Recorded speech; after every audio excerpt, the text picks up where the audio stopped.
सर्वांना नमस्कार. Creative teachers forum Kolhapur आणि विद्या मंदिर वरणगे यांच्या संयुक्त विद्यमानं आज या ठिकाणी आपण छोटीशी कार्यशाळा आयोजित केलेली आहे. आदरणीय कदम सरांचं व्याख्यान आपण इथं आयोजित केलं आहे की ज्यांचं नुकतंच एक पुस्तक आलेलं अलीकडच्या काळातलं लेटेस्ट पुस्तक. आधीची पुस्तकं आहेतच आपल्याला माहिती, गाथा स्वराज्याची, पैलू शिवचरित्राचे, आणि मग त्यांची पुस्तकं आमच्यातल्या बऱ्याच जणांनी मागवली होती. तर पुस्तकासोबत पुस्तक लिहिणारा माणूस असेल आणि त्याच बाबतीत बोलणारा असेल तर आपल्या सगळ्यांना त्या पुस्तकात किती खोलवर लेखन झालेलं आहे हे लक्षात येईल या उद्देशानं आज या ठिकाणी सरांचं व्याख्यान आपण आयोजित केलंय. तर या व्याख्यानामध्ये सरांचं मी हार्दिक स्वागत करतो आणि वरणगेच्या शाळा व्यवस्थापन समितीच्या उपाध्यक्षा डॉक्टर स्मिता जाधव मॅडम यांना विनंती करतो की सरांचं गुलाब पुष्प देऊन आपण स्वागत करावं.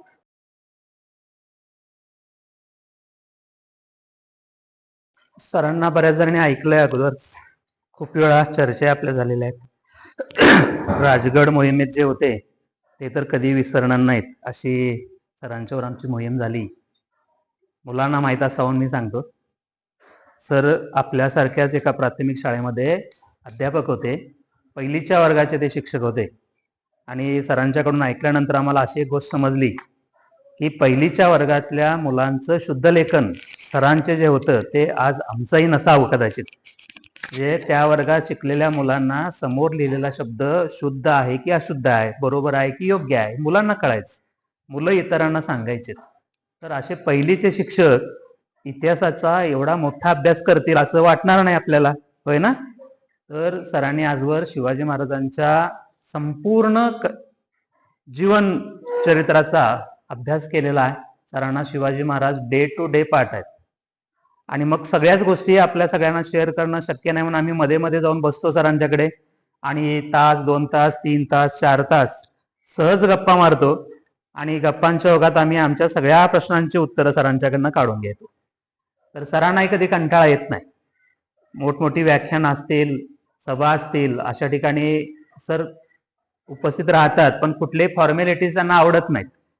साधेपणा हा सरांचा सगळ्यात मोठा गुण आहे, तो आपण सगळ्यांनी घ्यायला पाहिजे. आणि सरांनी या पुस्तकाबद्दल आम्हाला एकदा सहज बसल्यावर सांगितलं होतं, आपण सगळे गेलो होतो सरांच्याकडे आणि बोलता बोलता एवढं सगळ्या गोष्टी सांगितल्या की आम्हाला त्याच वेळेला वाटायला लागलं की हे पुस्तक प्रकाशन व्हायच्या अगदीच आम्हाला मिळते. आणि तो योग प्रकाशन करायचं होतं आपल्याला. सरांना प्रकाशन म्हणजे सर मोठा कार्यक्रम घेऊन प्रकाशन करत नाहीत, तर रायगडवर जाऊन ते पुस्तक अर्पण करायचं एवढाच विषय होता सरांचा. आम्ही सर अजून वाट बघतोय त्या क्षणाची, आपल्याला एकदा तुमच्याबरोबर रायगड सवारी करायची आहे. राजगडला सर 260 पेक्षा जास्त वेळेला कदाचित जाऊन आले असतील. आम्ही 250 वेळेला काहीतरी बरोबर होतो, 249 ला. म्हणजे इतक्या वेळेला एकाच किल्ल्यावर कशासाठी जातात हा तुम्हाला पडलेला प्रश्न असेल आणि आम्हाला पडलं की एवढ्या वेळेला कधी गेले असतील. म्हणजे एक वेळ गेलो तर आम्हाला इतकं सगळ्या गोष्टी माहीत झाल्या. दररोज सकाळी फिरायचं, सगळी माची बघायची, त्या सगळ्या गोष्टी ऐकायच्या, तिथला इतिहास ऐकायचा. संध्याकाळी जेवणानंतर पुन्हा तास 1.5 तास शिवाजी महाराजांच्या वेगवेगळ्या पैलूंच्यावर, जसं इथं लिहिलेलं आहे पैलू शिवचरित्राचे, अनेक पैलू आम्हाला सरांच्यामुळे ऐकायला मिळाले. तर हा योग आपल्या सगळ्यांना आलाय आणि हा कार्यक्रम या ठिकाणी व्हावा म्हणून आमचे यशवंत चौगले सर या सभागृह सुरू होण्यापूर्वी सर कदाचित आपल्याला आठवत असेल सरांचा एक फोन तुम्हाला आला असेल की काय करू आम्ही इथं, आम्हाला सभागृह तर असं सुंदर करायचं आहे. आणि एक आगळं वेगळं सभागृह वरणगे शाळेनं त्यांच्या गावकऱ्यांच्या मदतीनं केलं आणि या सभागृहामध्ये अशी एखादी व्यक्ती यावी की जी शिवाजी महाराजांच्या बद्दल सगळी माहिती असणारी असावी, म्हणजे या शिवतीर्थाला अजून शोभा त्याची वाढेल, त्याची उंची वाढेल. आणि तो योग आदरणीय सरांनी आज आपल्याला आणून दिलेला आहे. सर आलेले आहेत. मी सरांचं पुन्हा एकदा स्वागत करतो आणि ज्यादा वेळ न घेता अगदी अनौपचारिकपणे आमच्याशी सरांनी पुढचं तास 1.5 तास गप्पा माराव्यात अशी आपल्याला विनंती करतो. या शाळेचे मुख्याध्यापक आणि क्रिएटिव्हचे सर्व सदस्य, समोर बसलेल्यापैकी एक 3-4 चेहरे मला आठवतात की ते राजगडावर आमच्या बरोबर होते आणि राजगडावर जाण्याची इच्छा आत्ताही अनेकांनी व्यक्त केलेली आहे. राजगड जितका आपण मराठी माणसानं जाणून घ्यायला पाहिजे तितकाच परकीय लोकांनीही जाणून घेतलेला आहे. आपल्याला कल्पना नसेल इतक्या परकीय लोकांनी राजगडला भेट दिलेली आहे. आत्ता ज्या पुस्तकाचं आपल्याला वितरण होणार आहे किंवा आपल्याला मिळणार आहे, या पुस्तकात मराठीत पहिल्यांदाच एक लेख आम्ही छापलेला आहे. जो लेख आहे 1878 साली लंडन मधल्या एका मासिकात प्रकाशित झालेला. त्या मासिकाचं नाव आहे गुड वर्ड्स. हा पहिला माणूस आहे की ज्यानं शिवाजी महाराजांचे किल्ले, महाराजांच्या नंतर ज्या वेळेला किल्ल्यावर जाणं ब्रिटिशांनी बंद केलं मराठी लोकांच्यासाठी, ते साल होतं 1818.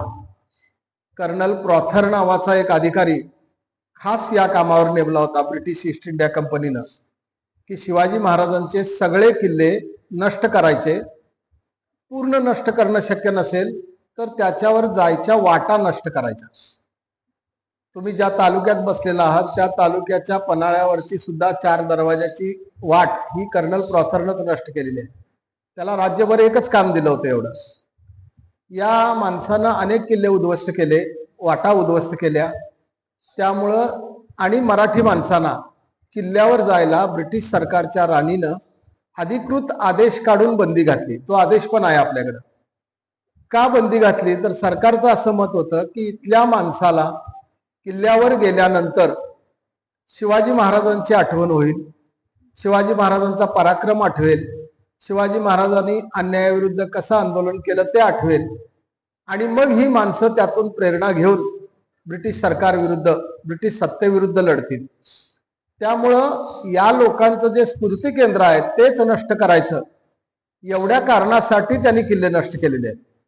आणि त्यानंतर सामान्य माणसाला किल्ल्यावर जायला बंदी घातली. 1818 साली घातलेली बंदी ही 1894 साली काही लोकांच्यासाठी खुली झाली. काही लोक म्हणजे संस्थानिकांचे, म्हणजे आजच्या भाषेत आमदार खासदार, त्यावेळेचे संस्थानिक, त्यांच्यासाठी फक्त खुली झाली. 1905 साली पहिला ब्रिटिश माणूस रायगडावर गेला आणि त्याचं नाव, तो गव्हर्नर होता महाराष्ट्राचा, मुंबईचा, त्यावेळेचं मुंबई राज्य, त्याचं नाव जेम्स डग्लस. आणि तिथून नंतर मग मराठी माणसं जायला लागली. आता तर अलीकडं गडावर जाणे हा एक उत्सव असल्यासारखं झालेला आहे. पण हे अलीकडच्या 20 वर्षातला आहे. म्हणजे 20 वर्षापूर्वी आम्ही राजगडावर जात होतो त्यावेळेला आमच्या बरोबर असणारे 3-4 सोडले तर गडावर कुत्र सुद्धा नसायचं. आज कधीही गेला तरी 100-150 माणसं तुम्हाला भेटतील. हे ह्या 20 वर्षातलं आहे. त्याची कारणं अनेक आहेत. परंतु आपण आत्ता जाऊन कुठलाही किल्ला बघतोय त्यावरच्या अनेक इमारती नष्ट झालेल्या आहेत. आपण फक्त कल्पना करतोय. हा जो माणूस आहे, मी आता ज्या माणसाविषयी सांगतोय, त्याचं नाव आहे जेम्स, म्हणजे फ्रान्सिस जेल हे त्याचं नाव आहे. तो ख्रिश्चन धर्मगुरू होता, चर्चमधला. त्याला असं वाटलं लंडनमध्ये राहून की ज्या राजानं ब्रिटिशांच्या विरोधात, म्हणजे आपले खरे शत्रू ब्रिटिश आहे ते त्या काळात ओळखलं, या राजानं इतकं मोठं साम्राज्य उभा केलं, या राजानं औरंगजेबाला शह दिला, तर हा राजा कोण नक्की आणि त्याची स्थळं कुठं आहेत हे आपण बघितलं पाहिजे. म्हणून तो 1852 साली इंग्लंडवरून भारतात आला. इथं तर याला बंदीच होती पूर्ण किल्ल्यावर जायला. तर त्यानं इंग्लंडच्या राणीकडून पत्र आणलं होतं की याला सगळ्या किल्ल्यांच्यावर सोडण्यात यावं, याला काय बघायचं ते बघू दे. ते पत्र घेऊन तो भारताच्या गव्हर्नरला भेटला आणि त्यानं ते पत्र दाखवलं. भारताच्या गव्हर्नरने त्याला महाराष्ट्रात पाठवलं आणि तो महाराष्ट्रातले किल्ले बघायला बाहेर पडला. काही चालत, काही वेळेला त्यावेळेला पालखीतनं, म्हणजे भुई लोकांना भाड्यानं घेऊन, कधी घोड्यावरून, कधी बैलावरून, त्या काळातली जी साधनं असतील त्या साधनेनुसार तो महाराष्ट्रातले किल्ले बघायला लागला. हा पहिला माणूस आहे की किल्ल्यावर माणसाची वस्तीच उठवल्यानंतर किल्ल्यावर पाऊल टाकणारा पहिला माणूस आहे. म्हणजे पहिला माणूस मराठी नाही आहे, पहिला माणूस हा ब्रिटिशच आहे. त्याचं नाव फ्रान्सिस जेल. त्या माणसाचं, म्हणजे आपलं सुदैव इतकं चांगलं की त्या माणसानं याची सगळ्याची वर्णनं करून ठेवली की मी आष्टीवरून ठाण्यात कसा आलो, ठाण्यावरून बंदरात कसा गेलो, मग रायगडला कसा गेलो, मग रायगड बघताना त्याला काय वाटलं, रायगडाचे कडे कसे आहेत, हे सगळं त्यानं व्यवस्थित वर्णन लिहून ठेवलं. आणि त्याच्यापेक्षा चांगली गोष्ट म्हणजे त्यानं या किल्ल्यांची रेखाचित्र काढली स्वतः. त्या समोर त्या इमारती समोर बसून जी काही इमारत पडलेली असेल, जशी असेल तशी, हे सगळं करून पंखा बंद करूया. ही सगळी लिहून तो थांबला नाही चित्र वगैरे करून. यानं तिकडं एक गुडवर्ड्स नावाचं मासिक होतं. 1878 साली या मासिकामध्ये त्यानं हे सगळे लेख प्रसिद्ध केले की दख्खनचे किल्ले या नावानं त्यानं 3 लेख लिहिले. या दख्खनमध्ये कसे किल्ले आहेत, ते शिवाजी राजांना कसे सांभाळले, कसे वाढवले, आणि त्या किल्ल्यांची रेखाचित्र काय आहे ही त्यानं काढून ते पूर्ण प्रसिद्ध केलं. ते 1878च मासिकातला लेख मराठी माणसानं मे 2025 पर्यंत कधीही वाचलेला नव्हता. आपल्याकडे ते आलंच नव्हतं, त्यामुळे आपण वाचलंच नव्हतं. मे 2025ला आमचं पहिलं पुस्तक आलं आणि त्यात आम्ही तो पूर्ण लेख मराठीत करून लिहिलेला आहे. आणि त्यानं काढलेली सगळी चित्र तिथं मी वापरलेली आहे. त्यानं काढलेलं राजगडावरचं चित्र जर तुम्ही आज बघितलं तर या लोकांनी राजगडचा दरवाजा चढताना बघितलाय कसा आहे तो, किंवा तुम्ही रायगडचा महादरवाजा तुम्ही आत्ता बघताय तो आणि त्यानं काढलेला, हे बघितलं की आपल्या लक्षात येईल की त्यावेळेचं वैभव काय असेल. या माणसानं ती 40 वर्ष मनुष्यवस्ती शिवाय राहिलेले गड बघितलेले आहेत. पहिल्यांदा गडावर फिरणारा माणूस तो आहे. फ्रान्सिस जेल. अशा अनेक अपरिचित घटना शिवचरित्रात आहेत की ज्या आपल्यापर्यंत कधी आल्या नाहीत. त्याला अनेक कारणं होती. पहिलं कारण असं होतं की आपल्या इतिहास संशोधकांना त्यांचं काम प्रचंड मोठं आहे, परंतु यात कुणालाही मराठी या भाषेशिवाय इतर कुठलीही भाषा येत नव्हती. आजही बरेचसे असे इतिहास संशोधक माझ्या माहितीत आहेत, वयानं माझ्यापेक्षा खूप मोठे आहेत, परंतु त्यांनाही मराठी, संस्कृत, इंग्लिश याच्याशिवाय कुठलीही भाषा येत नाही. अगदी कमी लोकांना फारसी, ब्राह्मी, उर्दू येते. अगदी कमी लोक आहेत. मोडी सर्वांना येते, परंतु आपला गैरसमज आहे मोडी ही भाषा आहे. मोडी भाषा नाही आहे, मोडी ही लिपी आहे. इंग्रजीला 3 लिप्या, तशा मराठीला 2 लिपी होते, त्यातली एक लिपी येते. मोडी येते बऱ्याच जणांना. त्यामुळे आपल्या संशोधकांनी जे शिवचरित्र लिहिलं किंवा शिवकथा लिहिल्या त्या मराठी आणि मोडीतून जेवढं त्यांना वाचायला मिळालं तेवढ्याच लिहिल्या. त्यामुळे आज माझे अनेक मित्र आहेत जे फारसी तज्ज्ञ आहेत, जे इतर भाषेत तज्ज्ञ आहेत. मला स्वतःला काही भाषा शिकता आल्या आणि आम्ही इतर भाषातले कागद वाचायला लागलो, तेव्हा आम्हाला कळलं की शिवाजी महाराज आपल्याला जे सांगितले जातात ते 1% सुद्धा सांगितले जात नाही. म्हणजे अर्थात सांगणाऱ्यांची चूक नाहीच आहे, कारण त्याला ती भाषा येत नव्हती. त्यांना जर आली असती तर त्यांनी आम्ही जे आज सांगतोय ते 50 वर्षापूर्वी सांगितलं असतं, पण त्यांना येतच नव्हती भाषा. आज येत असल्यामुळं आम्ही एक मर्यादा आखून घेतली. आज तुम्ही बघताय व्हॉट्सअपमध्ये किंवा समाज माध्यमातून तुम्हाला शिवाजी महाराजांच्या बद्दल अनेक खऱ्या कथा म्हणून सांगितल्या जाणाऱ्या कथा येत असतात. त्या 100% खऱ्या असतातच असं नाही. पाठवणाराचा एक हेतू असतो, त्याच्यामागे एक राजकीय शक्ती असते, त्याच्यामागे एक राजकीय संघटना असते आणि आपल्या संघटनेचे विचार तो बरोबर व्हॉट्सअपमधनं पसरवत असतो. आधार घ्यायचा महाराजांच्या जीवनातल्या एखाद्या प्रसंगाचा. पण हे आपण थोपवू पण शकत नाही, असं आत्ताचं युग आहे.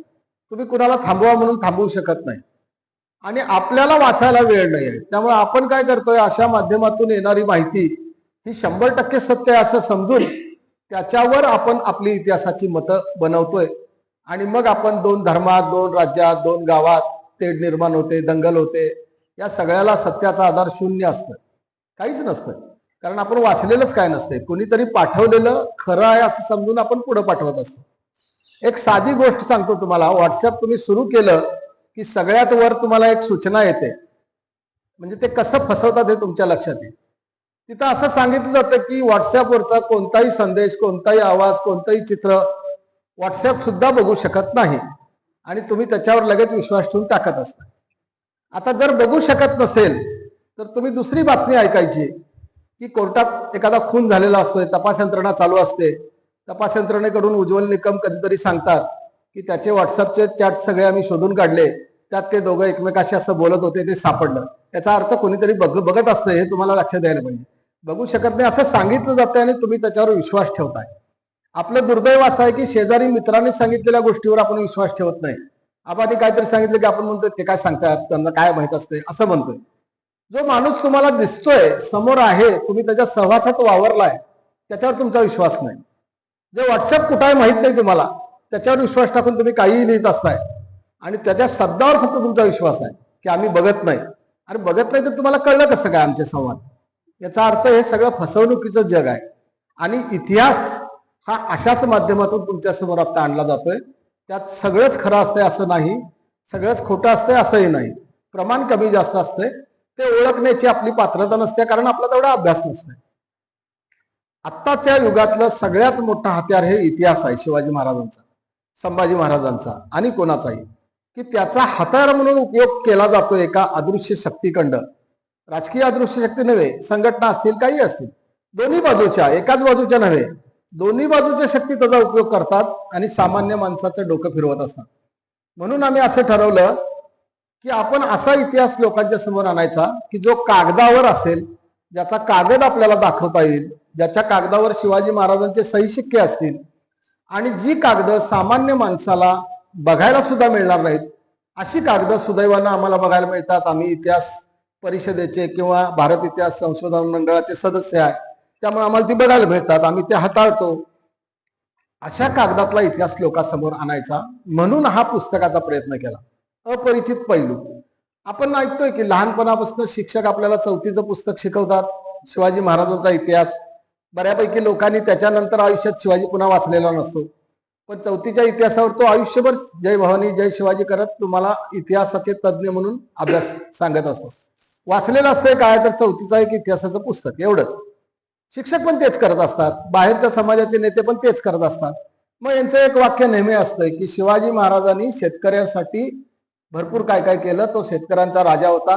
तुम्ही कुठल्याही शेतकरी संघटनेच्या नेत्याचं भाषण ऐका, कुठल्याही म्हणतोय मी, कुठल्याही पक्षाच्या, पक्ष अपवाद नाहीत कुठल्या याला, ते हेच सांगत असतंय की शिवाजी हा शेतकऱ्यांचा राजा होता, शिवाजी महाराजांनी शेतकऱ्यांच्यासाठी असं केलं तसं केलं. काय केलं हे कोणच सांगत, कारण यांनी काय वाचलेलंच नसतंय. हे ढोबळ बोलत असतात ते. उद्या ही मुलगी सुद्धा हेच जाऊन बाहेर बोलली शिवाजी महाराज शेतकऱ्यांचा राजा होता, लोक ऐकत असतात. अरे पण काय केलं शेतकऱ्यांसाठी हे कागदात असतंय आणि कागद कोणीही वाचत नसतात. म्हणून आम्ही असं ठरवलं की शिवाजी महाराजांचे निर्णय प्रत्यक्षात जे कागदावर आज आपल्याकडे आहेत त्याचा आधार घेऊन शिवचरित्र सांगायचं. शिवाजी महाराजांना जगभरात आपला समज असा आहे की महाराष्ट्रातले लोक मराठा माणूस आहे म्हणून त्याला आपला राजा मानत असतील. आशिया खंडातच नव्हे तर त्यांच्या हयातीत जगभरातल्या वर्तमान पेपरात शिवाजी महाराजांच्या कथा छापून येत होत्या. जगभरातल्या. शिवाजी महाराज इथं रायगडावर होते तरी त्यावेळेला लंडनमध्ये शिवाजी महाराजांची बातमी पान 1 वर छापून येत होती. त्या दैनिकाचं एक पानच छापलंय आम्ही, लंडन टाइम्स नावाचं एक दैनिक आहे ते, त्याचं एक पान छापलंय. ते पान 1672चं आहे, 3 फेब्रुवारी 1672चं. सुरत शिवाजी महाराजांनी पहिल्यांदा लुटली, त्या लुटीची पूर्ण बातमी त्या दैनिकात छापून आलेली आहे. म्हणजे केवळ भारतातच या राजाकडे बघितलं जात होतं असं नव्हे, तर जगभरातले लोक त्यांच्याकडे बघत होते. परंतु आपल्या लोकांना ती भाषा येत नसल्यामुळे संशोधकांना ते आजपर्यंत पुस्तकातच राहिलं होतं. ते आणायचं आणि असा इतिहास, म्हणजे या राजाला जगातल्या लोकांनी मोठं का मांडलं, आजही का मांडलं जातंय, हे सांगायचा प्रयत्न म्हणून हे पुस्तक आहे. एक मालिका पुस्तकांची 10-12 येणार आहे, त्यातलं हे पहिलं पुस्तक आहे. यात तुम्हाला अशा अनेक गोष्टी दिसतील की ज्या ढोबळमानानं कुठे सांगितलेल्या नाहीत, तुम्हाला त्याचा आधार दिलेला आहे. उदाहरणार्थ शिवाजी महाराजांनी धरणं बांधली होती हे जर सांगितलं तर पाटबंधारे खात्यातले लोक सुद्धा चक्रावल्यासारखे बघत असतात. हे धरणं कुठं आहेत, कुठं आहे शिवाजी महाराजांचं धरण? मला पुण्यातल्या 2 इंजिनियर्सनी असं सांगितलं की हे सगळं तुमच्या अंधश्रद्धा आहेत, शिवाजी महाराज धरणं बिरणं कसे बांधतील? मी म्हटलं शिवाजी महाराजांनी बांधलेलं धरण पुण्यात आता आहे, ज्या धरणात पाणी साठवलं जातंय, जे मातीचं धरण आहे, आजही चालू आहे, जाऊन बघून ये म्हणलं तू पहिला, त्याचे कागद तुला दाखवतो सगळे. आता हे बघताना आपण त्या काळाकडे लक्ष दिलं पाहिजे. म्हणजे आपण इथं बसतोय आणि नेहरू असे चुकले होते, गांधी असे चुकले होते सांगत बसतोय. त्यांच्या काळामध्ये काय काय त्यांच्या पुढे समस्या होत्या हे आपल्याला माहित नसते. त्यामुळं आपण आज इथं बसून कुठल्या तरी इतिहासातल्या माणसाबद्दल, मग ते शिवाजी महाराज असतील अगर गांधीजी असतील, काहीही बोलत असतोय आपल्या समजावर. प्रत्यक्षात अशी परिस्थिती नसते. त्यावेळेला आपण आजच्या काळात राहून विचार करतोय. ही मुलं जर म्हणाली की आज मी 3रीला आहे, मी कॉम्प्युटर वापरतोय, तुम्ही म्हणताय शिवाजी महाराज विज्ञाननिष्ठ होते, मग त्यांच्या काळात कॉम्प्युटर कुठं होता? म्हणजे ते त्यांच्यापेक्षा मी खूप विज्ञानात पुढे आहे असं ही मुलं म्हणतील. त्यांची चूक नाही आहे, कारण ते आज 2025 मध्ये राहून शिवाजी महाराज अभ्यासत असतात. तसं आपण शिवाजी महाराजांचाच नव्हे तर गांधींचा किंवा कुठल्याही लोकांचा अभ्यास करताना आपण आजच्या काळात राहून अभ्यास करून चालत नाही, आपण त्या काळात जायला लागतंय. त्या काळाची परिस्थिती काय असेल आणि त्या परिस्थितीत त्यांनी कसं केलं असेल हे करेल अभ्यास अशा प्रकारे, तेव्हा आपल्याला शिवाजी महाराजांनी काय केलं हे कळेल. ज्या काळामध्ये महाराष्ट्रामध्ये किंवा भारतामध्ये एक सुद्धा विटेचं बांधकाम करत नव्हते, म्हणजे किल्ल्यांच्या, कारण आपले सगळे किल्ले, अगदी तुमच्या कोल्हापूर जिल्ह्यातले सुद्धा सगळे किल्ले हे 14व्या शतकातले आहेत. शिवाजी महाराजांनी बांधलेले नाही आहेत, ते राजा भोजनं बांधलेले आहेत. सगळे किल्ले दुरुस्त केले असतील पुढच्या राजवटीने, पण किल्ले कोणी बांधलेले नाही. किल्ले बांधणारा या भारतातला सगळ्यात शेवटचा राजा म्हणजे शिवाजी महाराज आहे, ज्यांनी स्वतःचे किल्ले उभा केले आणि बांधले. आता किल्ले बांधणे एवढी सोपी गोष्ट नाही. आपल्याला इथं वाटतंय काय किल्ला म्हणजे बांधणं 4 दिवसाचं काम असेल, असं नाही आहे. एकटा राजगड बांधायला 20 लाख टन दगड लागलेला आहे. तुम्ही दुसरा अभ्यास जर केला त्या काळात जाऊन, की आज तुम्हाला दगड, चिऱ्याचा दगड कोकणात आणायचा, तुम्ही आबाची एक ट्रक पाठवताय, दगड 10 मिनिटात येतोय. त्या काळात 20 लाख टन दगड त्यांनी राजगडावर कुठनं आणला असेल, त्याची वाहतूक कशी केली असेल, त्या वाहतुकीसाठी गाड्या काय असतील, किंवा 50 फूट उंचीवर एक मोठा दगड असतोय ज्याचं वजन 100 टन आहे चौकोनाचं, त्या हा 100 टन दगडवर त्यांनी ठेवला कसा असेल, कारण त्यावेळेला क्रेन नव्हती. मग कुणीतरी असं सांगतंय, आता राजगडावर मी यांना दाखवलंय त्यामुळे यांना माहित आहे. मला एका आर्किटेक्चर कॉलेजच्या प्राचार्यांना नेलं होतं, मी त्यांना ते दाखवलं, म्हणलं हा दगड कसा नेला असेल अभ्यास करा. तर तो म्हणाला त्यात काय, असे दगड नेणं खूप सोपं असतंय म्हणाला. पूर्वी अशी मातीचा आपले रॅम्प करायचे म्हणले खूप लांब, आणि हत्ती ते दगड वर ओढत न्यायचे. म्हणलं सगळं मान्य आहे म्हणलं तुझं, आता तू दुसरा विचार कर. म्हणलं हा दगड किंवा हे जे मी तुला दगड दाखवलोय हा कड्याच्या एका टोकावर आहे, जिथून पुढे 5 फुटावर गेलास तर तू कड्यात कोसळतोयस. ते जो स्लोप करायचा तो 45 अंशाच्या पेक्षा कमी करावा लागतोय, तर हत्ती चढतोय. 90 अंशाचा करून हत्ती चढत नसतोय. 45ला पण हत्ती चढत नाही, कारण हत्ती मी हाताळलाय सांगलीत, मला माहित आहे. तो 30 किंवा 25 अंशाचा स्लोप करायला लागतोय. 25 अंशाचा स्लोप जर करायचा झाला म्हटलं इथं दगड चढवायचा, तर 6 किलोमीटर ते तुझा रॅम्प पाहिजे म्हणलं. इथं 6 किलोमीटर जागा आहे का बघ म्हणलं. 20 फुटाच्या पलीकडे दरी आहे, मग कसा चढवला असेल. म्हणजे त्याची उत्तरं आजही आपण लावू शकत नाही. हे शिवाजी महाराजांचं तंत्र, त्यावेळेच्या बांधकामाचं तंत्र काय असेल याचा अभ्यास व्हायला पाहिजे. जिंजीचा किल्ला ताब्यात आल्यानंतर शिवाजी महाराजांनी हाय तसा वापरला नाही. जिंजीच्या किल्ल्याची तटबंदी पूर्ण नष्ट केली, त्यांनी पूर्ण नष्ट केली. 3 किल्ले आहेत तिथं, 3 किल्ला मिळून जिंजी आहे. तर त्या किल्ल्याची तटबंदी नष्ट करून त्यांनी सांगितलं ब्रिटिशांना की माझ्या महाराष्ट्रातले कामगार मी इथं आणू शकत नाही, पत्रच आहे मी छापलंय जाते, तर तुमच्याकडचे बांधकामाचे काही कामगार मला द्या.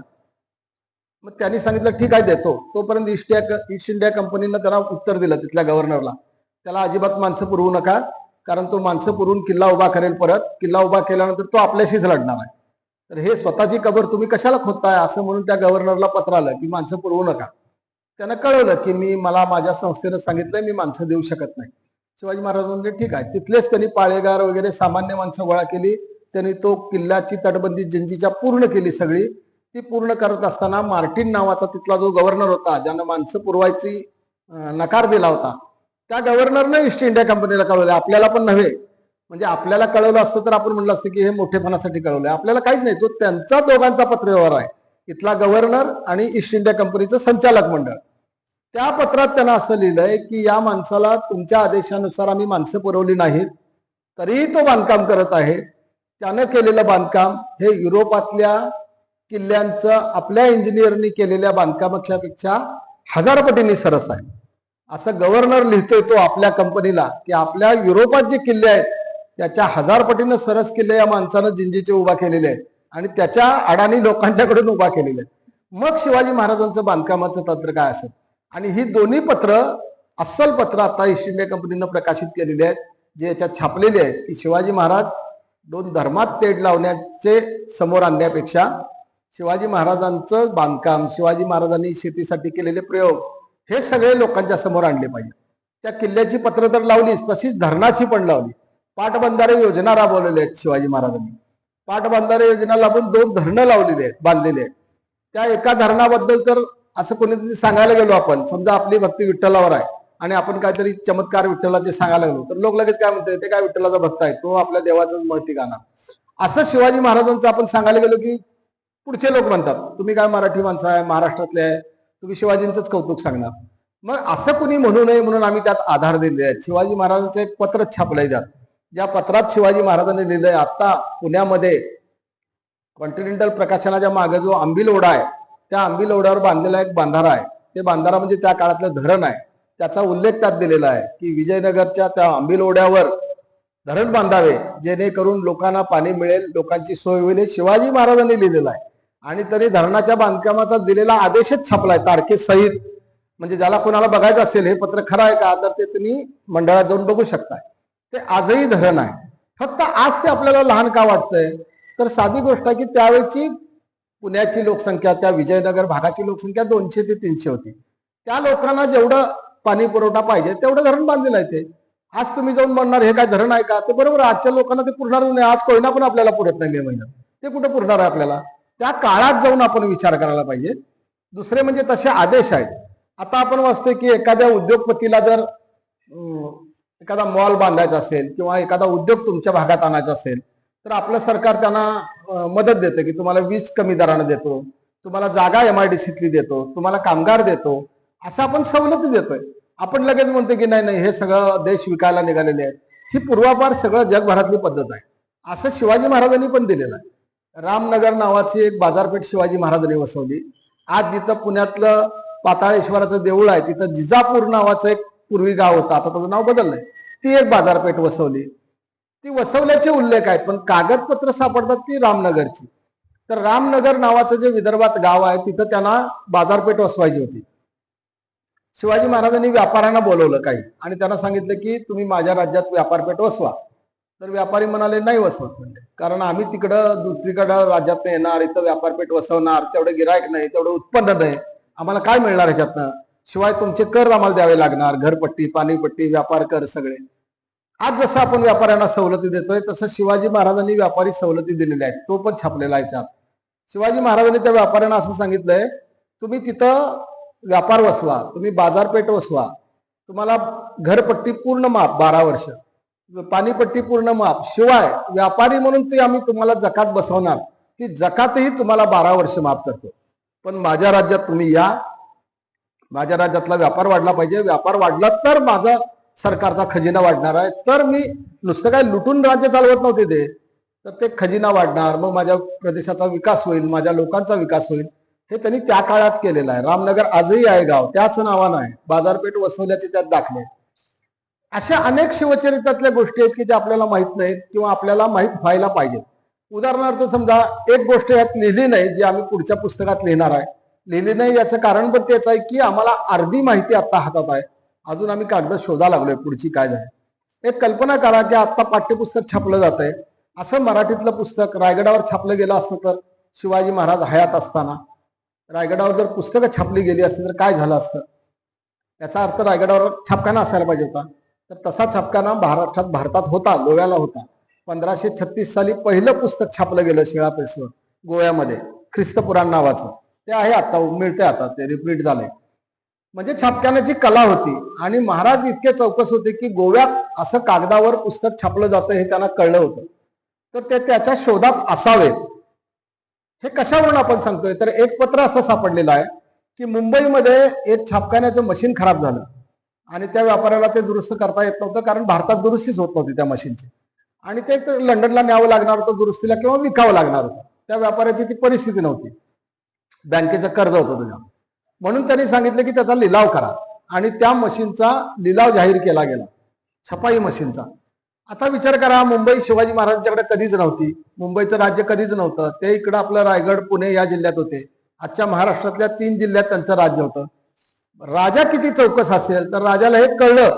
म्हणजे आजच्यासारखं टेलिफोन, व्हॉट्सअप, दूरध्वनी काय काय नसताना माणूसच जेव्हा तुम्हाला येऊन भेटून सांगेल तेव्हाच तुम्हाला बातमी कळणार कुठली पण. अशा काळात जाऊन तुम्ही विचार करा की शिवाजी महाराजांना ही गोष्ट कळली की मुंबईमध्ये एका छपाई मशीनचा लिलाव होणार आहे. आणि मग महाराजांनी सांगितलं की हे आपल्याकडे मशीन पाहिजे. मग त्यांनी सांगितलं लिलाव कोण करणार, तर लिलाव बोली लावायला एक माणूस उभा केला पाहिजे आपला. मग महाराजांनी मुंबईच्या म्हणजे ठाण्याच्या सुभेदाराला सांगितलं की तू मुंबईत जा, आपल्याला लिलावात भाग घेता येत नाही, तर तिथला एक असा नेहमीची बोली लावणारा एक माणूस शोधून काढतो. मग त्यानं तो माणूस शोधून काढला, त्याचं नाव पारेख. तर त्याला लिहिलेलं पत्र महाराजांचं उपलब्ध आहे, सापडलंय आता. त्यांनी पत्र असं लिहिलंय पारेखला की तू स्वराज्याच्या वतीनं म्हणजे आमच्या वतीनं त्या लिलावामध्ये जा तू बोली लाव तुझी जी काय असेल ती आणि ते मशीन खरेदी कर, ते रायगडावर आम्ही आणू, तुझे काय असेल ते कमिशनचे पैसे आम्ही भागू. असं अस्सल पत्र शिवाजी महाराजांचं ईस्ट इंडिया कंपनीनंच प्रकाशित केलेलं आहे आता. त्यामुळे महाराज छापखाना खरेदी करणार होते हे पुरावा आहे आपल्याला. आम्ही यात का लिहिला नाही तर पुढे काय झालं त्याची कागद अजून आम्हाला सापडलेले आहेत. म्हणजे ते बोली लावली का, ते मशीन खरेदी केलं का, रायगडावर आणलं का, रायगडावर छपाई सुरू झाली होती का, काहीच नाही आपल्याकडे माहिती, म्हणून छापलं नाही. पण यातनं एक लक्षात येत आहे की शिवाजी महाराजांचं राज्य केवळ लढाया करणे आणि लुटालूट करणे एवढं नव्हतं. छापायला ते छापखाना काढणार होते रायगडावर. सुदैवानं काढला असता तर पुढे काय झालं असतं आपल्याला लक्षात येतं. किती प्रगत म्हणजे विज्ञानाकडे बघणारा हा राजा होता. असे शिवाजी महाराज आपल्या समोर यायला पाहिजेत की ज्यांनी आजही त्यांचे आदर्श आहेत. आज आपल्याला महाराष्ट्र सरकार शिवस्वराज्य किंवा जलस्वराज्य नावाचं काढतंय. शिवकालीन पाणी साठवण व्यवस्था हे आपल्या सरकारच्या योजनेचं नाव आहे. सरकारनं ती योजना ढापलेली आहे शिवाजी महाराजांच्या पासून. ती शिवाजी महाराजांची योजना आहे की पाणी तळ्यात जर साठवायचं असेल तर मोठं खोदकाम करा आणि पैसे मिळवा, ह्याच्यात पैसे घालवू नका. उताराच्या बाजूला तुम्ही एक भिंत बांधा, वरचं पाणी सगळं साठवून ठेवा. किल्ल्यावर सगळीकडे त्यांनी ते केलेलं आहे, सगळ्या किल्ल्यावर केलेलं आहे, रायगडावर केलेलं आहे, सगळीकडेच केलेलं आहे. तीच योजना आपण आणलेली आहे, शिवकालीन पाणी साठवण योजना. अशा अनेक योजनांची मुळं तुम्हाला शिवाजी महाराजांच्या काळात दिसतील. रोजगार हमी योजना जी विसपागेने आणली महाराष्ट्रात पहिल्यांदा, आज त्याचं नाव बदलून मनरेगा केलंय. तीच योजना शिवाजी महाराजांनी राबवलेली आहे राजगडावर. राजगडावर जे दगड वाहतूक झाली, 20 लाख टन काळ्या दगडाची वाहतूक केलेली आहे सगळी. कारण तेवढा दगड दिसतोय आता आपल्याला समोर. तर हा दगड कुठनं आणायचा, बाहेरून आणता येत नाही, म्हणून त्यांनी गडावरच दगड उपलब्ध झाला पाहिजे अशी सोय केली. तर एवढे गौंडी आणले कुठलं त्यांनी, एवढे कामगार आणले कुठलं, तर एवढे गौंडी कामगार वगैरे काय कुठनं आणले नव्हते. ती रोजगार हमी योजना होती. आपलं सैन्य 4 महिने शेती करायचं, 4 महिने लढाई करायचं. लढाई नसेल त्यावेळेला ते शेती किंवा घरात बसून असायचं. या लोकांना काम दिलं पाहिजे म्हणून ते काम लावलं होतं त्यांनी. दगड वाहतूक करणे, दगड करणे, बांधकाम करणे ही सगळी मावळेच करत होते. ते गौंडी पण होते, ते शेतकरी पण होते आणि इतर वेळेला ते लढाईला पण होते. सुगीनंतर सगळं एकटाच करत होता माणूस तो. म्हणून जुन्या घराण्यात, तुमच्या इथं तर जास्तच आहे, जुन्या म्हणजे पन्हाळा किल्ल्याच्या पायथ्याला जुन्या घरात जर तुम्ही जुनं काहीतरी शोधत गेला तर तुमच्या घरात एखादी तरी तलवार सापडेल, एखादा तरी खंजीर सापडेल, जुनं हत्यार एखादं तरी सापडणारच. गंजलेला असेल पण सापडेल. याचं कारण काय आहे तर प्रत्येक घरातला माणूस हा सैन्यात होताच शिवाजी महाराजांच्या. दुसरा उद्योगच नव्हता त्याला. 2च उद्योग होते त्या काळात नोकऱ्या, एक तर सैन्य नाहीतर शेती. शेतीचे उद्योग झाले, शेतीतलं पीक काढले की काय काम नसायचं, मग ह्यांच्या मोहिमा निघायच्या, त्यात सामील व्हायचे. त्यामुळे प्रत्येक मराठी माणूस महाराष्ट्रातला, जात कुठलीही असू दे त्याचा, तो लढणाराच माणूस आहे. तो शिवाजी महाराजांच्या काळात लढलेलाच आहे कुठल्या ना कुठल्या नात्याने, तो आहेच याच्यात. अशा प्रकारच्या माणसांच्यासाठी शिवाजी महाराजांनी ज्या ज्या सोयी केल्या होत्या, त्यांच्या शिक्षणाची सोय केली होती. मध्यंतरी कोरोना आल्यानंतर कोरोनामध्ये काही आई वडील वारले आणि मुलं बेघर झाली. शासनाने एक आदेश काढला की अशा बेघर झालेल्या मुलांना, ज्याला आई वडील नाहीत, अनाथ आहेत, त्यांच्या शिक्षणाची आपण सोय करू. ही असाच आदेश बरोबर शिवाजी महाराजांनी काढलेला आहे. त्याचं नाव वेगळं आहे, त्याला बाल परवेश असं नाव दिलेलं आहे त्यांनी. की जो मुलगा, परवेश म्हणजे परदेशी असं आहे त्याचं नाव, आई वडिलांच्या शिवाय परदेशी झाला. तर अशा आई वडील ज्यांच्या युद्धात मारले गेले, आता तुम्ही म्हणाल बायका होत्या का युद्धात? होत्या, हेरगिरीचं काम करायच्या. प्रत्यक्ष लढाईवर सोयराबाई गेल्या किंवा ताराबाई गेल्या हे आपण बघतोय.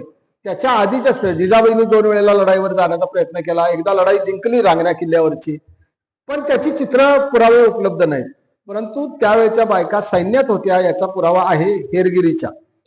तर या बायका मारल्या गेल्या किंवा पुरुष जर लढाईत मारला गेला तर त्यांची मुलं बेघर होती, त्यांच्या शिक्षणाचं काय होईल, याची सगळी सोय सरकारातनं करा असा आदेश शिवाजी महाराजांचा आहे.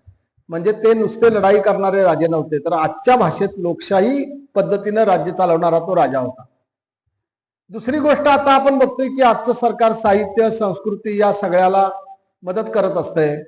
शिवाजी महाराजांना पण वाटत होतं की आपल्या राज्यातले लोक सुसंस्कृत झाले पाहिजेत. जगातला पहिला मराठी उर्दू कोश शिवाजी महाराजांनी काढलेला आहे. उर्दू फारसी कोश, राज्य व्यवहार कोश. लोकांना एवढंच सांगता येते, 2 पुस्तकं सांगा म्हटलं की लोक सांगतात. एक राज्य व्यवहार कोश काढला आणि गागा भट्टांच्या अगोदर कवींद्र परमानंदांनी शिवभारत लिहिलं. पण शिवकाळातली तुम्हाला अनेक पुस्तकं अशी आहेत की जी शिवाजी महाराजांनी लिहून घेतलेली आहेत. एक संघर्षण सकळकळे नावाचा मराठवाड्यातला माणूस होता, तो ज्योतिषशास्त्राचा तज्ज्ञ होता. त्याला शिवाजीराजांनी बोलवून घेतलं आणि त्याला सांगितलं की ज्योतिषशास्त्रावरचं गणित म्हणजे चंद्र कधी उगवेल, ग्रह तारे कधी येतील किंवा ग्रहण कधी होईल, हे सगळं तू लिहून काढ, याचं पुस्तक लिहून काढ. ते पुस्तक छापलं, त्याचं नाव आहे करण कौस्तुभ. लिहून काढलं म्हणजे थोडक्यात, छापलं म्हणजे लिहून काढलं. ते करण कौस्तुभ पुस्तक शिवाजी महाराजांच्या काळातलं आहे. आता लोक लगेच म्हणतात की मग ते शिवाजी महाराजांच्या काळातलं आहे, तर ते शिवाजी महाराजांचा काय संबंध? म्हणून त्यातली 2 पहिली पानं आम्ही छापल्यात. त्यानं सुरुवातच केलेली आहे त्या पंडितानं की हे पुस्तक मी शिवाजी राजाच्या आज्ञेनं लिहित आहे, लोकांना ग्रहताऱ्यांची माहिती व्हावी म्हणून. म्हणजे तो राजा साहित्य, संस्कृती, लेखन याच्याकडे पण बारकाईने लक्ष होता. साम्राज्य नावाचा कवी होता, ज्यानं पहिलं दमयंती स्वयंवर लिहिलं, रुक्मिणी हरण लिहिलं, ते शिवाजी महाराजांच्या काळात लिहिलेलं आहे. तुमच्या पन्हाळ्यावर जयराम पिंडेनं पर्नाळ पर्वत ग्रहणाख्यान लिहिलं, ते पण शिवाजी महाराजांच्या काळातलं आहे. अशी अनेक पुस्तकं शिवकाळातली आहेत. सुदैवानं त्यातल्या काही पुस्तकांचे आपल्याला कागद सापडलेले आहेत, काही पुस्तकांच्या पोथ्या सापडलेल्या आहेत. गनिमी काव्याच्या युद्धतंत्रावर शिवाजी महाराजांनी एक पुस्तक लिहिलं, म्हणजे लिहून घेतलं, अशी नोंद आहे, पण पुस्तक आज अखेर सापडलेलं नाही. अशा अनेक गोष्टी अजून सापडायच्या आहेत. परंतु काळाच्या दृष्टीनं तो प्रचंड पुढं असणारा राजा होता. केवळ लढाया बिडाया, आता लढाई समजा उद्या जर कोण असं म्हणालं की निकाडे सर 50 वर्ष जाऊन शाळेत शिकवत होते आणि तेच लिहित राहिले की ते शिकवत होते, अरे शिकवत होते ते पोटा पाण्यासाठी शिकवत होते, ती नोकरी होती त्यांची. त्याच्याशिवाय त्यांनी काय केलं असेल ना, शेती केली असेल, काही कलाकार केले असेल, ते लिहिणं महत्वाचं असतं. तसं आपण काय सांगतोय, शिवाजी महाराज लढत होते. अरे लढत होते म्हणजे लढाई हाच राज्याच्या उत्पन्नाचा भाग होता. त्यामुळे लढत, शिवाजी जरी राजे नसतील आणि आपण असतो त्या काळात, तरी आपणही लढत असतो. दुसरा उद्योगच नव्हता, तो पोटा पाण्याचा उद्योग होता. परंतु राज्य एकदा निर्माण केल्यानंतर, राज्य जर चांगलं व्हायचं असेल आपलं, तर राज्याच्या या सगळ्या बाजू बघाव्या लागतात. त्याच्यासाठी शिवाजी राजांनी काय काय केलं, प्रजेसाठी पाणी पुरवठा केलं, पाटबंधारे काढलं, शेतकऱ्यांना कर्ज दिली. आज कर्जमाफी आपण संपूर्ण करत नाही, संपूर्ण कर्जमाफी देणारा शिवाजी हा पहिला राजा आहे. संपूर्ण कर्जमाफी हा शब्द नाही आहे, परंतु त्यांचं वाचलं की तुमच्या लक्षात येते त्यांना काय म्हणायचं आहे. ते त्यात लिहिलंय की एखाद्या गावात दुष्काळ पडला असेल, बैल मेलेली असतील तर त्याला बैल द्या, त्याच्याकडे धान्य नसेल बी पेरायला तर त्याला बियाणं द्या, त्याच्याकडे नांगर नसेल तर त्याला सरकारातनं नांगर द्या. एवढं करून तो शेती करू दे, पण जमीन लागवडीखाली आणू दे. पुढचं वाक्य असं लिहिलंय की जमीन लागवडीखाली आणली, आपल्या अधिकाऱ्यांना ते म्हणतात की लगेच दुसऱ्या वर्षी जाऊन त्यांच्याकडं दिलेल्या व्याजासकट वसूल करू नका, त्याला 3 वर्ष काहीही वसूल करू नका, तो सुस्थितीत येऊ दे. एकदा तो सुस्थितीत आला की तो शेतकरी आपोआप राजा जे काय कर आहे तो तुम्हाला द्यायला चालू करेल. मग वसूल, वाढी चढीने तर अजिबात वसूल करू नका, असं वाक्य आहे त्यांचं. म्हणजे शेतकऱ्यांच्यासाठी आज आपलं सरकार जे करत नाही ते त्या काळात त्यांनी केलेलं आहे. आजही पंजाब पासून महाराष्ट्रभर एक सारखा दंगा असतो, अगदी राजू शेट्टींच्या पर्यंत, की शेतीमालाला हमी भाव द्या. हा हमी भाव शब्द सुद्धा शिवाजी महाराजांचा आहे. शिवाजी महाराजांनी एका आदेशात लिहिलंय की शेतकरी कांदा पिकवेल, त्याचा उत्पन्न खर्च 2 आणे असेल आणि तुम्ही तो जर 1 आण्यानं घ्याल तर शेतकऱ्याचं नुकसान होईल, त्याच्या उत्पन्नाचा खर्च अधिक त्याच्यावर निम्मा त्याला फायदा होईल, असा हमी भाव त्याला दिला पाहिजे, असं लिहिलंय त्यांनी. म्हणजे धान्याला हमी भाव द्या असा आपल्याला अधिकाऱ्यांना आदेश देणारा हा पहिला माणूस आहे. ते आदेश छापलेले आहेत. म्हणजे आपण त्या राजाचं कौतुक केवळ मराठी माणूस आहे किंवा महाराष्ट्राचा राजा आहे म्हणून करायचं नाही आहे. त्यावेळेच्या जगात त्या माणसानं असे अनेक क्रांतिकारक निर्णय घेतलेले आहेत. 6 युरोपियन प्रवासी महाराष्ट्रात आले होते त्या काळात, अनेक आले असतील, पण हे 6 असे आहेत की जे शिवाजी महाराजांना भेटलेले आहेत. त्यांनी काही ना काहीतरी लिहून ठेवलेलं आहे. आपल्या प्रवास वर्णनात हा राजा भेटला, तो काय करतो हे लिहून ठेवलेलं आहे. त्यातल्या एका माणसानं लिहिलंय की मी पूर्ण आशिया खंड फिरून आलो. पूर्ण आशिया खंडातला अर्थकारण मला माहित आहे, कारण मी अर्थशास्त्राचा पदवीधर आहे असं लिहितोय. तो लंडनचा माणूस आहे, पीटर नावाचा. त्याने एक वाक्य लिहिलंय की पूर्ण आशिया खंडामध्ये मला हा पहिला राजा भेटला ज्याचं राज्य पण नाही आहे, कारण शिवाजी महाराज अजून अधिकृत राज्याभिषेक झालेला नव्हता त्या काळातला आहे. तो म्हणतोय हा बंडखोर आहे राजा, म्हणजे औरंगजेबाच्या आणि आदिलशाच्या विरुद्ध बंड केलेला एक बंडखोर आहे. हा काय राजा नाही आहे, अजून राजा व्हायचा होता. त्या काळात यांची दृष्टी काय होती हे लक्षात येते. त्यांनी वाक्य असं लिहिलंय की आशिया खंडात मला एकच माणूस असा भेटला की जो आपल्या नोकरांना 1 तारखेला रोख पगार देतो. असं एक इंग्लंडचा माणूस म्हणतोय, पूर्ण आशिया खंड फिरून आलेला, की हा पहिला माणूस आहे की 1 तारखेला रोख पगार देतोय. असं चलन व्यवस्था राबवणारा हा पहिला राजा. आता 1 तारीख म्हणजे कुठली, तर ती काय आपली इंग्लिश 1 तारीख नव्हती. त्यांची एक महाराजांचं त्यात वाक्य असं आहे, चांद रात्रीला पगार करावे, वेतन द्यावे. म्हणजे चंद्र पूर्ण ज्या दिवशी असेल तो त्यांचा एक दिवस, म्हणजे आपण म्हणतो पौर्णिमा. पौर्णिमांत महिने होते सगळे, आत्ता अमावस्यांत महिने आहेत. त्या काळात पौर्णिमांत आजही उत्तर प्रदेशामध्ये गेलात, आपल्याकडे अमावस्येला मराठी महिना संपतोय. उत्तर प्रदेशात आता मराठीला संपत नाही, अमावस्येला संपतोय आजही. तिकडं म्हणजे पौर्णिमेला संपतोय, तिकडे पौर्णिमांत महिने आहेत, आपल्याकडे दक्षिणेत अमावस्यांत आहे. तर त्या काळात शिवकाळात पौर्णिमांतच होते. म्हणून महाराजांनी लिहिलंय की पौर्णिमेचा मोठा चंद्र आला म्हणजे ती 1 तारीख समजावी, म्हणजे चांदरात समजावी, आणि त्या दिवशी नोकरांना पगार द्यावे. आता त्या नोकरात पण त्यांनी वर्गवारी केलेली आहे, म्हणजे किती बारकाईनं ते बघत होते बघा. त्याने असं लिहिलंय, सामान्य सेवकांना पूर्ण पगार रोखीने द्यावा, कारण त्याचं घरच त्याच्यावर चालतंय. सुभेदारांनी अधिकाऱ्यांना रोकड देऊ नये, त्यांचं ते वसूल करतात, त्यांच्या महसुलातनं गोळा होतोय, त्यातनं ते मिळतील. चलन चालू राहिलं पाहिजे. त्यांना अर्धा अर्धा पगार द्यावा, टप्प्याटप्प्याने त्यांना पगार द्यावे, कारण त्यांचं घर केवळ त्याच्यावर नाही आहे, सामान्य माणसाचं घर त्याच्यावर असल्यामुळं सामान्य सेवकांना चांद रात्रीला पूर्ण रोकड देण्यात यावी, असं त्यांनी लिहिलेलं वाक्य आहे. तो ब्रिटिश माणूस म्हणतोय की मी अर्थशास्त्राचा पदवीधर आहे लंडन विद्यापीठाचा, पूर्ण आशियात हा पहिला माणूस असं भेटला की रोख चलन देऊन पगार देतोय. मग हा अर्थक्रांतीतला सगळ्यात मोठा निर्णय महाराज त्या काळात घेत होते.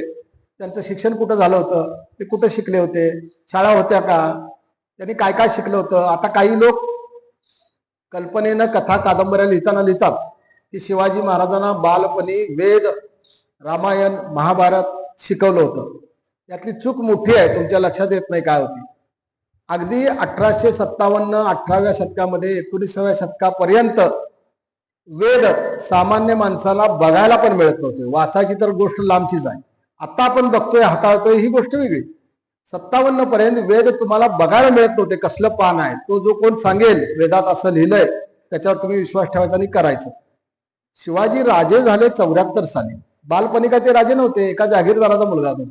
त्यांना कोण वेद दाखवणार आहे, काही वेद बी त्यांना मिळालेलं नाही आहे. रामायण महाभारताच्या कथा त्यांनी ऐकल्या, हे बरोबर आहे. त्यांना आजी सांगायची रामायण महाभारताच्या कथा, त्याची आई सांगायची, त्यामुळे रामायण महाभारताचे आदर्श घेऊन त्यांनी काम केलं, हे बरोबरच आहे. पण वेदांचा अभ्यास शिवाजी महाराजांचा झाला नव्हता, कारण त्यांना ते बघायला मिळणंच दुष्कर होतं लहानपणी. परंतु त्यांच्या घराण्यात किती शिक्षक असतील, आता कोणीतरी उठतंय, सामान्य काहीतरी उठवतंय. शिवाजी महाराजांना लिहिताच येत नव्हतं. कारण काय सांगतंय, त्यांचा कागदच आम्हाला बघायला मिळाला नाही. सामान्य माणसांना बघायला मिळत नाही, बरोबर आहे. परंतु असे अनेक कागद शिवाजी महाराजांच्या सहीचे, नावाचे शासनानं प्रकाशित केलेले आहेत, ते तुम्हाला मिळतात बाजारात, तुम्ही घेऊन बघू शकता. ही एक गोष्ट आहे. दुसरी गोष्ट अशी आहे की समजा शिवाजी महाराजांचा कागद बघायला मिळत नाही, तुम्ही जर आता असं म्हणला की आपल्याला आपल्या पंतप्रधानांचं लिहिलेलं पान बघायला मिळालं नाही, कधी नाही बघायला मिळत, कारण ते लिहितच नाहीत. का लिहित नाहीत, तर लिहायला माणसं असतात ना सगळी, आदेश सगळे माणसं लिहितात, ते फक्त खाली सही करणार पंतप्रधान म्हणून. म्हणजे आजचा माणूस सुद्धा फक्त सही करतोय, एक साधा नोकर माणूस, कलेक्टर सुद्धा फक्त सही करतात, लिहित नाहीत वरचं काय. ते लिहिणारं माणसं वेगळेच असतात. तो तर राजा होता, तो काय पत्र लिहित बसणार आहे, लिहायला माणसंच असणार आहेत. महाराज खाली फक्त आपल्या हस्ताक्षरात काही मजकूर लिहित होते. अशी पत्र म्हणजे शिवाजी महाराजांची पत्र. मग अशी पत्र अनेक आहेत, आजही उपलब्ध आहेत, बाजारात मिळतात, छापलेली आहेत, तुम्हालाही बघायला मिळतात. हे वस्तुस्थिती आहे. परंतु व्हॉट्सअपच्या माध्यमातून जो इतिहास येतोय त्यात अशा कथा सांगितल्या जातात. त्यावेळेला आपल्याला एक सांगायला यायला पाहिजे, त्यांच्या वडिलांना 14 भाषा येत होत्या शहाजी राजांना. असं ते म्हणत नाहीत, शहाजीराजे स्वतः म्हणत नाहीत. जयराम पिंडेने एक कविता पुस्तक लिहिलेलं आहे, राधा माधव विलास चंपू. त्यामध्ये त्यांनी शहाजी राजांचा दरबार कसा भरत होता बेंगलोरात, आणि त्यांना कुठल्या कुठल्या भाषा येत होत्या आणि कुठल्या कुठल्या पंडितांशी ते संस्कृतमध्ये वाद घालत होते, हे वर्णनच्या वर्णन लिहून ठेवलेलं आहे. ज्याच्या बापाला 14 भाषा येत होत्या, ज्याचा मुलगा संस्कृत पंडित होता, ज्याची सून कर्नाटकातली ही कथ्थक नृत्य डान्सर होती, ज्याचे त्या घरातल्या म्हणजे व्यंकोजीच्या घरातल्या लोकांनी प्रचंड मोठी पुस्तकं लिहिलेली आहेत, मधलाच माणूस अडाणी असेल का. एवढी साधी गोष्ट आहे. राजा होता, त्याला ते लिहायला वेळ नसायचा, आदेश कोणीतरी लिहायचे, ते खाली आपलं नाव लिहायचे. यातनं इतिहासातनं मगाशी सांगितलं की आता इतिहास 2 कारणासाठी वापरला जातोय. एक तर राजकारण करायचं, 2 गटात वाद निर्माण करायचे, आणि पैसा मिळवायचं साधन. पैसा मिळवायचं साधन कसं आहे ते तुम्हाला सांगतो. आता एक माझा विद्यार्थी आहे MPSCचा, नवरा बायको दोघं विद्यार्थी आहे. त्याची बायको कॅफो आहेत, मुंबई महापालिकेचं पूर्ण अर्थकारण बघते. तिचा नवरा कामगार अधिकारी आहे मुंबईचा. दोघंही विद्यार्थी आहेत, दोघंही व्हॉट्सअपवर माझ्याशी रोज बोलत असतात. एकदा त्या माझ्या विद्यार्थ्यांना मला एक शिवाजी महाराजांची सही असलेलं, त्याच्या देवारात ठेवलेलं लॅमिनेशन केलेलं एक कार्ड आणि तिथं फुलं बिलं टाकून त्यांना नमस्कार केलेला फोटो पाठवला. त्याचं नाव भोसले आहे, त्यामुळे त्याला जास्त अभिमान. मी त्याला काहीच उत्तर दिलं नाही आणि पोरीशी मात्र मी बोलत होतो. मग ती दोघं एकत्र होती वाटतं घरात आणि ती काय तर माझ्याशी बोलली. तर तिकडनं तो नवरा तिला म्हणाला की बाबा फक्त तुझ्याशीच बोलतोय, माझ्यावर रुसलाय, माझ्याशी बोलत नाही. मग मला मुलगी म्हणाली, सर तुम्ही आनंदानं तुम्हाला काय पाठवलं होतं त्याला तुम्ही काय उत्तर दिलं नाही. म्हणलं ते मूर्खासारखं काहीतरी पाठवत असते, मी त्याला उत्तर देत नाही म्हणलं. मग त्यांना लगेच फोन काढून घेतला. असं कसं म्हणताय सर म्हणला, मला ते बाजारात मिळालं, मी आणलं, पूजलं. तुम्ही पण शिवाजी महाराजांचे भक्त आहे, शिवाजी महाराजांची सही मी देवाऱ्यावर पूजले, आम्ही भोसले आहे, मला त्याचा अभिमान आहे. मी म्हटलं सगळं खरं आहे, पण शिवाजी महाराज सही करत नव्हते, तुला माहित आहे का? सही करत नव्हते. सही हा प्रकार ब्रिटिशांनी आणलाय भारतात. त्याच्या अगोदरचे राजे सही बी कोण करत नव्हते. महाराज पत्रावर शेवटी फक्त लेखन सीमा एवढं एकच अक्षर लिहायचे. ते पण का लिहायचे, तर त्या समजा मी राजाच्या दरबारातून यांना एक गाव वतन मिळालेला आहे आणि तो आदेश खाली पाठवायचा आहे, यांना माणसानं जाऊन घरात त्याच्या पुढे काय लिहू नये, मला 4 गावं मिळाल्यात, 5 गावं मिळाल्यात, असं हा स्वतः पण लिहू शकतोय. ते होऊ नये म्हणून महाराज काय करायचे, त्या आदेशावर शेवटी लेखन सीमा एवढं अक्षर स्वतःच लिहायचे. त्याच्या पुढचं अक्षर हे जर लिहून गेले तर खालचे अधिकारी समजायचे पुढचं सगळं बोगस आहे, कारण महाराजांनी इथं पत्र थांबवलंय. तेवढंच लिहित होते. म्हणलं तू आपल्या बाजारातलं काहीतरी विकत मिळते ते आणलाय, ठेवलाय शिवाजी महाराजांची सही म्हणून. म्हणला त्याच्यावर लिहिलंय. म्हणला मी म्हणलं वाचलं, त्याच्यावर लिहिलंय शिवाजीराजे भोसले असं लिहिलंय. ते काय मोडी आहे म्हणलं, मी सुद्धा लिहू शकतोय शिवाजीराजे भोसले. त्याचा धंदा झालाय आता. अनेकांनी ते विकत घेतलंय, घरात फ्रेम करून लावलंय, ते पूजा करतात रोज. शिवाजी महाराजांचं अक्षर आहे, काही संबंध शिवाजी महाराजांची आत्ता कोणीतरी लिहिलेलं अक्षर आहे, ते धंदा करतात. असा एक दुसरा धंदा केलेला मी उघडकीला आणला 17 साली. ते पण आम्ही आता ह्या पुस्तकात लिहिणार आहे, पुढचं येणार आहे. शिवाजी महाराजांचं सिंहासनावर बसलेलं एक चित्र आहे, जे ब्लॅक व्हाईट स्वरूपात तुमच्या समोर आणलं जात आहे. मूळचं चित्र ते कलर आहे आणि ते ब्लॅक व्हाईट स्वरूपात आणलेलं असतं. राज्याभिषेकाला असं चौथऱ्यावर बसलेले आहेत, मेघडंबरी आहे, सगळं आहे. आणि तुम्ही आता गुगलवर काढला तरी तुम्हाला दिसेल, 2 माहिती दिसतील गुगलवर. एक माहिती अशी दिसेल की रशियामधल्या चित्रकारानं शिवाजी राजांचं काढलेलं दुर्मिळ चित्र असं, आणि एकानं लिहिलंय जर्मन माणसाचं म्हणून. आता 2 गोष्टी आहेत, तुम्ही लगेच भक्त म्हणून विश्वास ठेवताय, आणताय, फ्रेम करताय, बाजारात विकत मिळताना आणताय, घरात पूजा करताय. अरे सगळ्यात पहिल्यांदा बघितलं तुमच्या लक्षात आलं पाहिजे की हे शिवकालीन चित्रच नाही आहे. याचं कारण मध्ययुगात चित्र काढली जात होती, ती एका बाजूनं काढली जात होती, समोरनं कधी काढली जात होती. समोरनं चित्र काढायची पद्धत ही ब्रिटिश आल्यानंतरची आहे. ते चित्र समोरचं आहे याचाच अर्थ ते ब्रिटिश काळातलं चित्र आहे. एवढं बघितलं लक्षात होतं. पुढची गोष्ट अशी तुमच्या लक्षात आलं पाहिजे की शिवाजी महाराज जर्मनला कधी गेले होते, शिवाजी महाराज रशियाला कधी गेले होते, किंवा तिथला माणूस कधी इथं आला होता, कुठलीही नोंद नाही. इंग्रजांनी काढलं म्हणलं तर मान्य आहे, इंग्रज आले होते, त्यांचं कुणी झालं नव्हतं. मग हे चित्र आज बाजारात का विकलं जात आहे? असं चित्र विकत गेल्यानंतर मी ती बातमी वाचली की ते चित्र प्रचंड प्रमाणात विकलं जात आहे आणि पुण्यात त्याचा जोरात धंदा चालू आहे. मग मी ते चित्र बघितलं, त्याचा अभ्यास करायला, हे पुण्याचं चित्र आहे. मग मी ते चित्रकारांना विचारलं, काही ते चित्रकार हयात आहेत म्हणून मी नावासहित सांगतो. मोठे चित्रकार आहेत एकदम, जे स्कूलला डीन नव्हते ते. वासुदेव कामत नावाचे चित्रकार आहेत, त्यांचं ते चित्र. मग मी सरांना फोन केला, माझी ओळख नाही काय नाही. सरांना म्हटलं सर तुमचं चित्र रशियन चित्रकारानं काढलं म्हणून गुगलवर विकलं जातंय, बाजारात विकलं जातंय, मी ते घेतलंय, माझ्याकडे आहे, तर तुम्ही याच्यावर बोला काहीतरी. तर तो कलेत रमणारा माणूस तो म्हणला, अबक सदानंद मला काय बोलण्यात इंटरेस्ट नाही, मी बोलत नाही, चित्र माझं आहे हे मला पण माहित आहे, परंतु मला लेख लिहिणे, भाषण करणे या कुठल्याही भागात पडत नाही. म्हणलं ठीक आहे, तुमच्यासमोर मी एक वार्ताहर पाठवतो, त्याच्याशी तरी तुम्ही बोलाल का, जे मला आत्ताच सांगितलं. म्हणलं चित्र कुठलं आहे? चित्र बाळासाहेब ठाकरेंनी मान्य केलेलं चित्र आहे म्हणले ते. म्हणलं कधीच? तर म्हणले युतीचं सरकार होतं, मनोहर जोशी मुख्यमंत्री झाले आणि म्हाडाचं जे मुंबईत मुख्य कार्यालय आहे तिथं आत गेल्या शिवाजी महाराजांचं सिंहासनावरचं चित्र काढायचं माझ्याकडे ऑर्डर आली म्हणले. मी 3 चित्र काढली म्हणजे नेहमीच्या पद्धतीची. पण त्यावेळेचं सरकार काय बाळासाहेबांना सांगितल्याशिवाय मंजूर करत नव्हतं. मनोहर जोशी म्हणले मला काय दाखवू नको, बाळासाहेबांना दाखव, ते ओके म्हणतील तेच चित्र करायचं. बाळासाहेबांना 3 चित्र दाखवली. बाळासाहेब ते चित्रकार असल्यामुळे त्यांना कळलं. ते म्हणाले अरे हे नेहमीची चित्र आहेत म्हणले, मला ह्याच्यापेक्षा वेगळं पाहिजे. मग त्यांना वेगळं नेलंच होतं. ते म्हणलं हे बघा हे मी वेगळं काढलेलं आहे. बाळासाहेब म्हणले हे उत्तम आहे, हे काढून टाक म्हणले. मग ते चित्र केलं, ते चित्र लावलं, आजही आहे तिथं मूळ चित्र.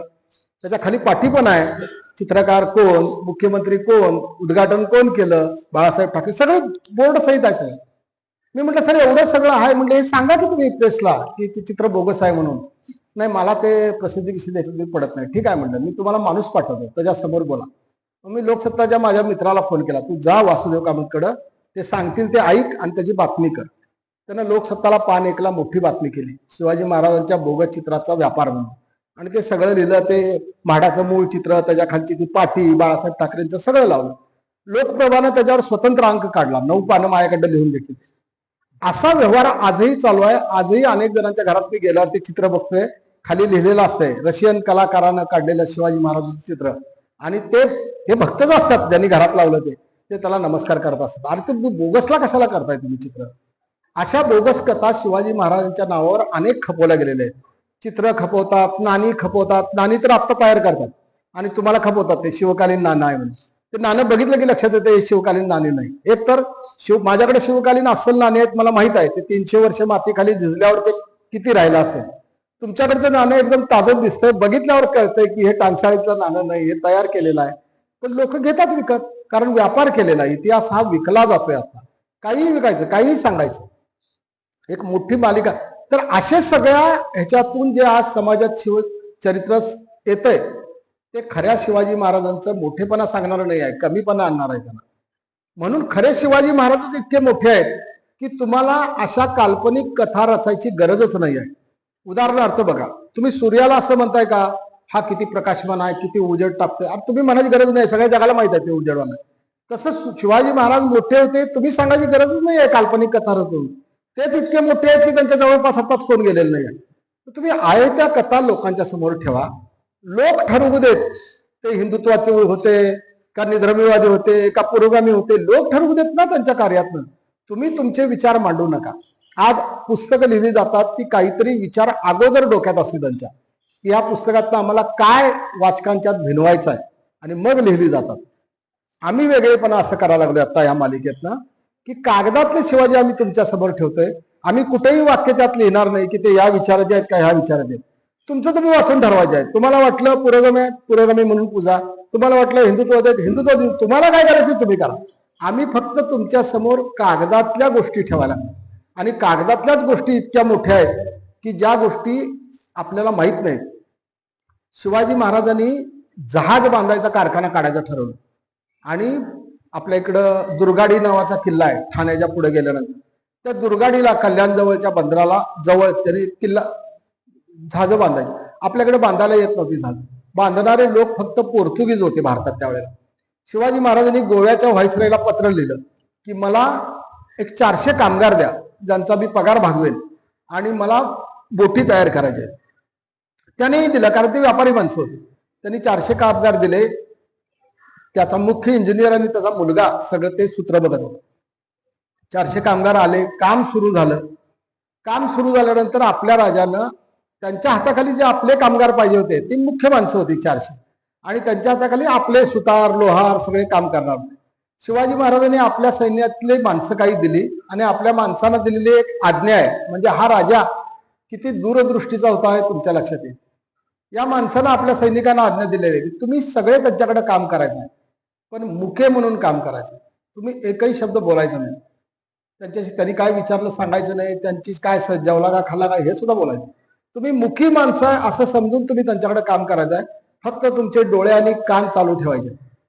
आणि त्यांनी सांगितलं की आमच्या या माणसांचा, ही मुखी आहेत सगळी, यांचा आम्हाला काय सैन्यात उपयोग नाही. तुम्हाला कामगारच पाहिजेत ना आमच्याकडचे, हे कामगार घ्या, काय पाहिजे ते काम ह्यांच्याकडे करून घ्या.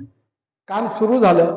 2 जहाजांची बांधणी झाली छोट्या, आणि त्या ब्रिटिश तो जो पोर्तुगीज गव्हर्नर होता गोव्याचा, ज्याच्याकडून ही माणसं आली होती, त्यांना आपला तो नोकर होता शेवटी. त्यांना आपला अहवाल आपल्या राजाला कळवला, पोर्तुगालच्या राजाला कळलं ते काय होणार पुढं. हा राजा जहाज बांधणार, मग जहाज होणार, मग याचं नौदल होणार. तो पहिल्यांदा कोणावर आक्रमण करणार तर पोर्तुगीजांच्यावर, कारण भारतात पोर्तुगीजच स्थिर झाले होते, इंग्रज अजून व्हायचे होते. मग त्या राजानं आपल्या गव्हर्नरला पत्र पाठवलं, पहिली गोष्ट करा की ते आपले कामगार इकडे काढून घ्या, इंजिनियर. तुम्हाला अक्कल आहे का की हा माणूस मोठा झाल्यानंतर आपल्याच येशूच्या राज्यावर आक्रमण करेल, त्यामुळे तुम्ही ते सगळं येशूचं राज्य टिकवण्यासाठी त्याला ते काढून घ्या.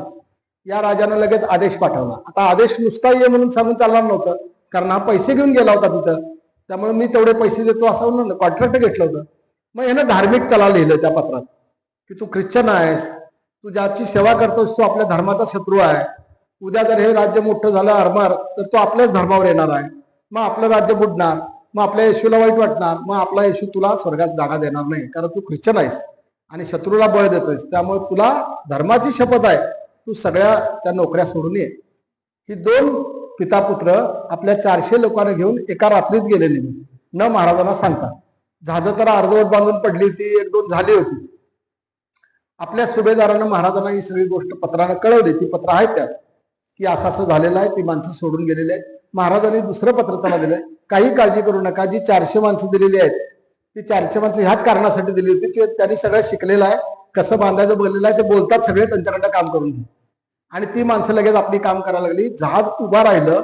ज्या वेळेला जहाज उभा राहायला लागली तेव्हा पोर्तुगीजांचा अहवाल असा आहे की हा एक फडतूस राजा आहे आणि काय म्हणे, आता हा दर्यावर स्वार करणार.